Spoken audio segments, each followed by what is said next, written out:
So until you have done so, please keep the sermon to yourself.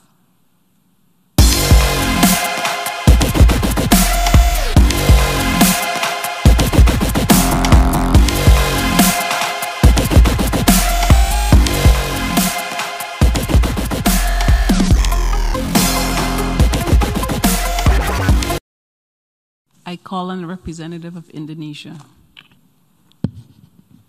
Madam President, I'm taking the floor to exercise Indonesia's right of reply to the statement made by Vanuatu.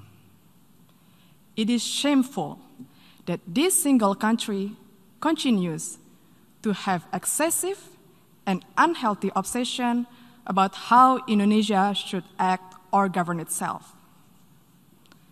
Frankly speaking, I'm confused. How could a country try to teach others while missing the point of the whole fundamental principles of the United Nations Charter? Let me tell them the following. To do what is right is to respect the principles of non-interference in the domestic affairs of other countries. And to do what is right, it is to respect the sovereignty and territorial integrity of other countries. So until you have done so, please keep the sermon to yourself. Madam President, the President of Indonesia stated a few days ago in this great Hall of Nations, and I quote, "We must promote a win-win approach in building relations among states that is mutually beneficial," unquote. Indeed, such a call was echoed by world leaders throughout this prominent week. But this ignorant country chooses the contrary. At times of an emergency health crisis and great economic adversity, it prefers to instill enmity and sow division by guising their advocacy for separatism with flowery human rights concern. Indonesia, comprising of more than hundreds of ethnic groups, a diverse and multicultural nation with thousands of tribes and hundreds of local languages, spreading across more than 17,400 islands, is committed to human rights. We value diversity, we respect tolerance, and everybody has the same right in this third largest democratic country in the world. We have also promoted and protected human rights where each individual has the same rights under the law.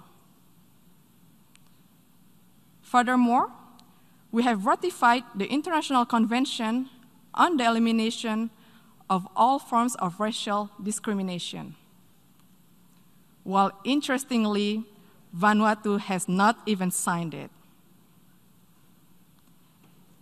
And how could one talk about promoting the right of indigenous people when it does not even sign the International Covenant on Economic, Social, and Cultural Rights, the core human rights instrument? This actually raises the question, do they really care about indigenous concern? More importantly, Vanuatu has not signed and ratified the Convention Against Torture and Other Cruel, Inhuman, or Degrading Treatment or Punishment.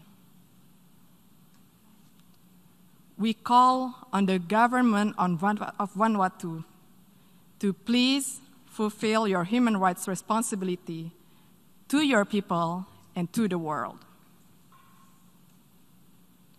Madam President, the accusation of human rights is typical.